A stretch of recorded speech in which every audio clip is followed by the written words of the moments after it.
I'm going to bring up someone who has become very successful about finding and selling deals onto other people. And to talk through one of the deals he's done, and I'm going to interview him a little bit about specifically how he sells deals on. He does it in a slightly different way to what I've already described. Really inspirational. Please put your hands together and help me welcome to the stage, Steven Pyefinch.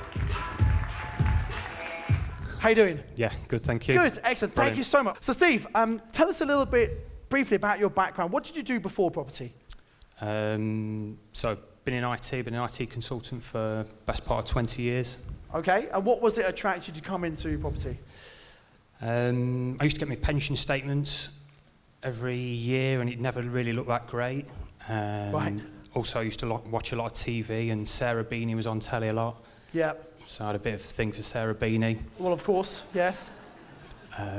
So yeah, I mean, I initially when I bought property, I started buying property about 15 years ago.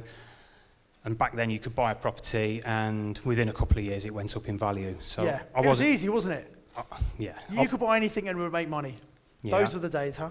I wasn't really investing, I was just buying property. Right, okay, cool. And they single lets, multi-lets, or? Yeah, back then it was single lets, and then about 5 years ago, I went to a PIM meeting. Yep. And discovered HMOs. I thought, wow. Yeah. That's a bit more profitable. And then obviously you came on Mastermind. What was it that you wanted to, why did you come onto Mastermind? Increase my portfolio, accelerate my learning, network of people. Yeah. I think ultimately it was to find motivated sellers. Yeah, cool. Well, let's talk through this HMO deal you've got as an example, just to show people kind of, there's one of the deals you did while on Mastermind. Talk us through this, please. Yeah, so basically I sourced this deal whilst on Mastermind. So when you're on Mastermind, you get a coaching call every 2 weeks, and the last thing I wanted was to speak to my coach and say I've not done anything. Yeah. Do you know, Steve, we found that people have a call every 2 weeks. They normally do more in the 2 days before the call. They do the rest of the 2 weeks. Was that you? That might have been me. Yeah, one of the many people, yes. Yeah. Okay. So this forced you into action. Yes. Yeah. So often my coach would, I'd complain to my coach, oh, there's no deals, it's really hard to find deals. Yeah. And she'd be like, well, have you sent your landlord letters out? Okay, I'll do it. Right. So, maybe that's why you weren't finding the deals. Yeah. Yeah, okay. So every 6 to 8 weeks, I was sending the landlord letters out. Certainly kissing a lot of frogs. Yeah, absolutely, yeah. Going out there, meeting landlords, but obviously the more landlords you meet, the more confident you get. Yeah. It just, the rapport, everything becomes second nature in the end. So have you found the more you've done it, the better you've got? Yes, definitely. Yeah. It's practice, isn't it, really? Yeah. And confidence. Yeah. Confidence. Right. So tell us about the numbers on this deal then. Yeah. So this property was sourced via landlord letters. Met the landlord at the property. It was a prime student location, so it's a few streets away from Nottingham University. Nottingham, I don't know if anybody knows, but it's for HMOs in Nottingham. It's an Article 4 area. Yeah. Since Article 4s came in, the property price has just increased. I mean, this property was. The actual landlord bought this back in, May 2012, and he bought it for 225. Yeah. Since then, it's minimum £50,000 a room. Prime, better locations are up to 300,000. So yeah, this was sourced via landlord letters. Agreed a purchase price with the landlord of 200k. Comparables in the area were, 270, possibly more. So the question that I really wanted to ask you about this was, and people kind of don't understand this, well, if it's worth more money, how come he's accepting 200k? It is a great question, and to be honest, I didn't really like to ask. I know it sounds strange, and it was a bit of a negotiation, but it was all a bit of a back for fad packet. I've just built that rapport with him. I didn't really want to know his circumstances. I think I could guess that he was quite desperate to sell. He was a bit of a tired landlord. Yeah.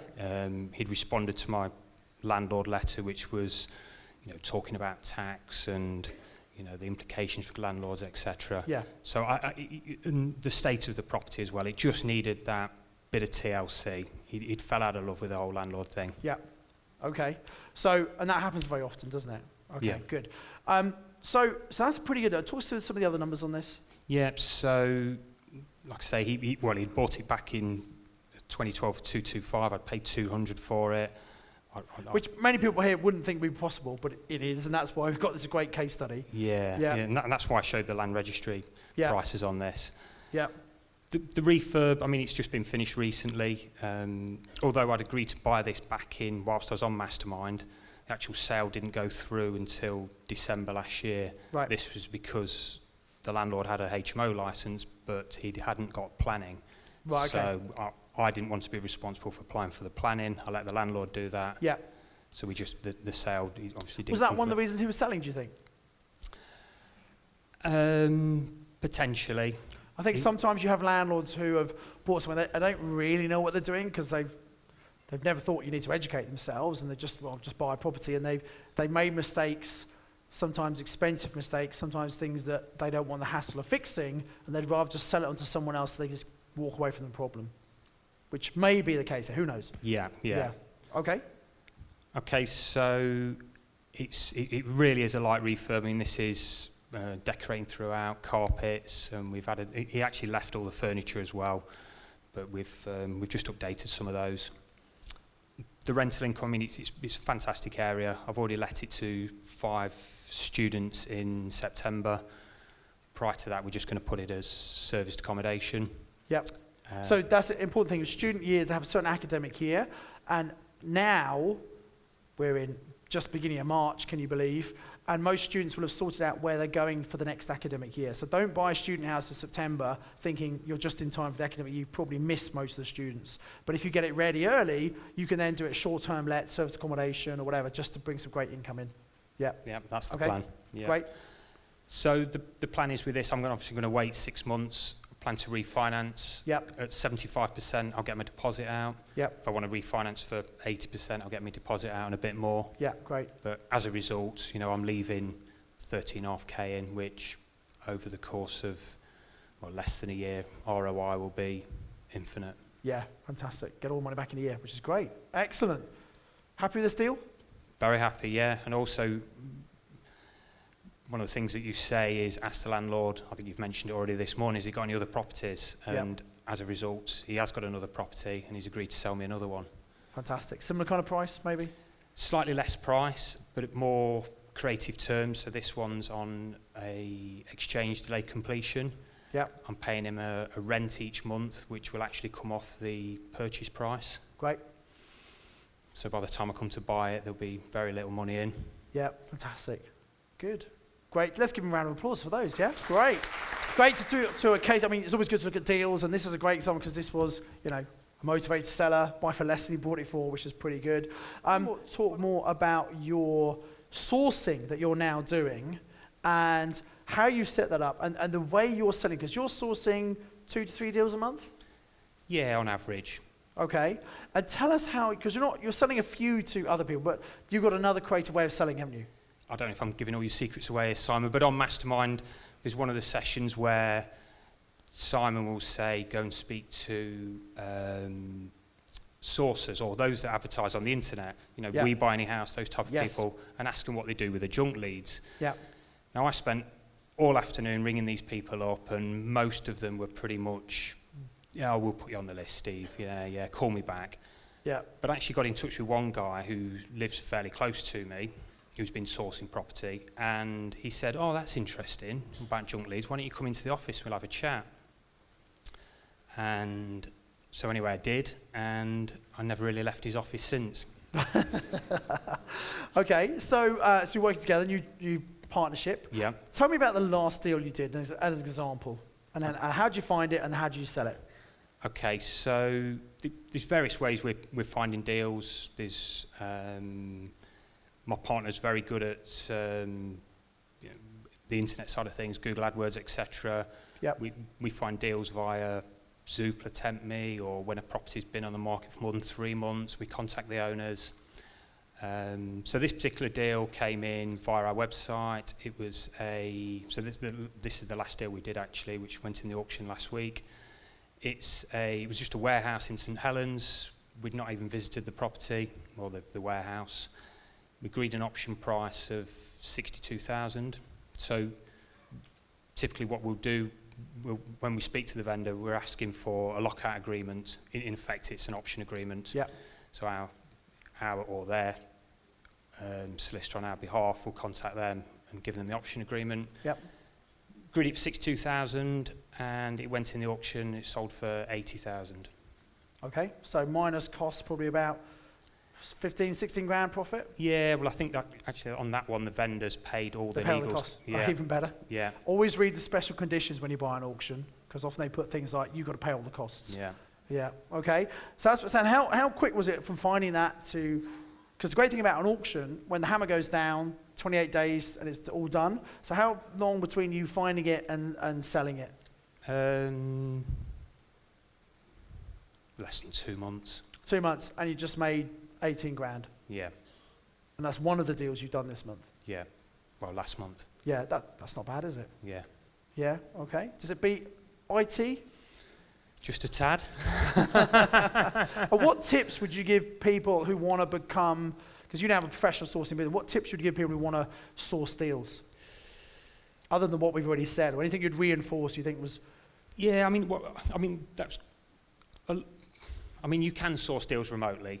I certainly think, you've mentioned it this morning, building up that rapport with the vendor, that certainly works. The deal I did there was I built up a rapport with the landlord.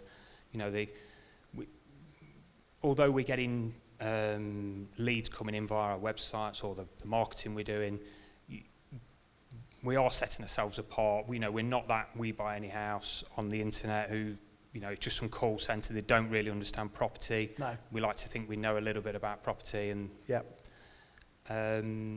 what other tips? Again, it's something you teach, and typically a vendor will have two prices. Yep. They'll have a price, what they want, and then it's obviously what they need. Yes. And obviously those two prices are often different. Yeah. You want to find out what they need rather than what they want. Yeah. Yeah. And obviously, we're asking them, what would you accept and still be happy? The least you'd accept. Yeah, exactly. Great question. Write that down. And it's one to use once you've built the rapport. You can't steam with it straight away, but you say, so what's the lowest you'd accept and still be happy? It's a really, really powerful question. Okay, excellent. Anything else you want to add, Stephen? It's a brief spot, but I just wanted to come and acknowledge you for doing so well, really. Again, it's something, you teach, and it is persistence. Whatever that strategy is for sourcing, whether it's landlord letters, direct to vendor via Zoopla, or whatever means, it's just keep going. You do have to kiss a lot of frogs, but just keep sending those letters out, keep putting whatever those marketing strategies are, keep them in place, and just don't give up. Yeah, it is a numbers game. You've got to speak to lots of people, kiss lots of frogs, who said. And have you found there have been many people you've spoken to initially that weren't interested, on the follow-up, you've then turned them into deals? Yeah, so, we do have a follow-up. We're probably not that as rigorous as we should be on it. We might leave it, we might let them lapse for a few months, but we do find that they become more motivated as the time goes on. Yeah, absolutely. Great, excellent. Thanks so much for sharing. Let's give Steve a round of applause, please. Thanks, Steve. Cheers, thank you very much here. I just want to thank you for taking the time to watch this inspirational case study. I'm sure you got a huge amount out of it.